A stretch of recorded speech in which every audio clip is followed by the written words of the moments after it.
thank you for having me here today. I wish to acknowledge the traditional owners of the land on which we meet and pay my respect to elders past and present. And I'd also like to acknowledge that today is Remembrance Day. And I got an email from my dad this morning asking me to write a letter for him to thank the newsagent for letting him sit outside his shop and sell poppies and bring him cups of coffee. So I'm about to do that. So, and a lot of what people have said today are the things that I've been thinking about and are actually some of the things that I've written down, but I will still do them because I've got a slightly different twist. Come the revolution, when I'm in charge, things will be the way we need them. So I am an activist and I'm here as an activist, so I'm able to say what I really, really think. People are worried about what is reasonable and necessary. And I say to that, dare to dream.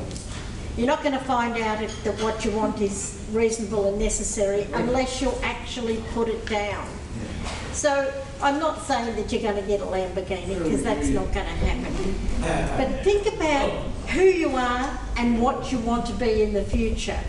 And for families, I say to you, think about the person you support and what they want to do in the future. So I think it's really important to acknowledge that the benefits for the families will come by ensuring that the person with a disability has the supports and services they need.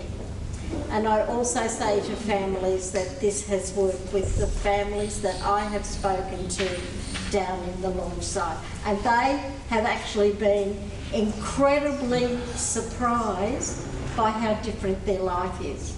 It doesn't, and I acknowledge Christina's point, it doesn't mean it goes away. It just means that perhaps that you don't have to be home until 9 o'clock and home before 3 o'clock. So when the person you support comes home, you have to be there. You might be able to purchase the support you need to be more independent yourself. So we know that it won't pay the rent, but it might pay for things like transitioning, training so that you can learn how to cook, how to live in a house, how to be independent. It might include things like learning to drive. And I've had a number of people mention that to me. I'd love to be able to learn to drive, and they haven't had the opportunity to do so. And there's a couple of people down in Geelong who now have their licences. And they're people with cerebral palsy who people have said, well, they'll never be able to drive, and they are now actually more independent.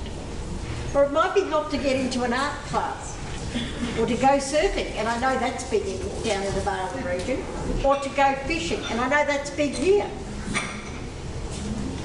This is about Australians with disabilities and the rights of people with disabilities under the Convention of the Rights of People with Disabilities.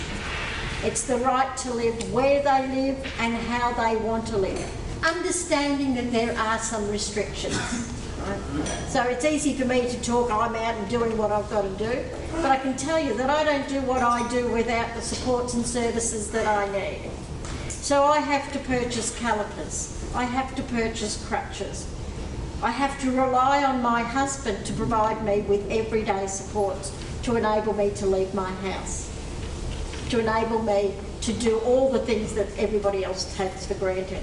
The benefits for families and significant others, so not everybody has a mum or a dad, but they might have somebody in their life who helps them out, is that if people with disability have the supports they need to get on with their lives, then the family members can actually get on with their lives as well.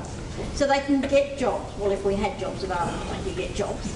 But they might be able to retire.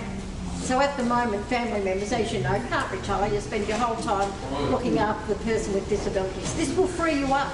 I take Christina's point about institutionalisation. So the family member runs their life around the person with a disability instead of starting to think about their lives as well. Don't forget the dignity of risk. This is one of the things that we miss. So we're all about keeping people with disabilities safe. Well, I don't want to go bungee jumping, so that's not a problem for me. But it might be some of the things, again, that Christina talked about her son doing a paper round where she never thought he'd be able to do that. But with the appropriate supports, he's actually doing something that he enjoys doing, and he's not doing with Christina holding his hand to do it. He's doing it with a level of independence in that he's not doing it with his mum. All right? So that's something. This isn't about keeping us safe and segregated from the community. It's our time to shine, and we can do it with your support and with the support of the NDIA. The benefits to the community are immense. If we are in the community, it will become normal to work alongside a person with a disability. We will no longer be feared, and if we get employment, your taxes will go down. And I want to raise the point of Stevie Payne. And I was really pleased with how he was described. He wasn't described as the Down syndrome man. He was described as the strapper who had Down syndrome. Now, I think it was positive that they mentioned the Down syndrome, because what they're saying is he's a normal man doing a normal job. So there's a place for everybody in our world. There's a place for each of us to do what we can do within our capacity. And sometimes we just held back because we don't have the supports we need. Now, all of my myths have been covered. So everybody's picked one of mine. So I've had to come up with a couple of interesting ones. One of the things that I've heard is that if you get knocked back by the NDIA, that's it. Well, and again, Christina, appeal everything. Appeal, appeal, appeal, challenge, be prepared to go in and say, no, this isn't right. Doesn't mean necessarily that you will get everything you want, but the people who have challenged and appealed that I've heard of have actually been successful. Now, it doesn't mean necessarily that's going to be the case all the time, but unless you appeal it, don't just say, because in the old days, once DH had said to us, that's it, that was it. You didn't get anything else. That was it. And I've got one more myth, if I can use this, because this is my own personal favourite, that if I've got polio, I won't get access to the NDIA or the NDIS. If I've got such a diagnosis, I won't be accepted into the program. It's not about diagnosis. It's about the supports that each of us needs to be independent. Because as you know, people by diagnosis have different needs. So I, as a person who had polio, will need calipers, crutches and support in my home to help me get ready in the morning. That's it, right? But somebody else who had polio needs help to get out of bed, to do their shopping, to do their cooking, because their level of severity of disability is different to mine. That's right. So that's what we have to think about. It's not about whether you had polio or you had cerebral palsy or you had Down syndrome or you had anything else. It's about what do you need to get access to the community and to access your rights as Australians. Thank you.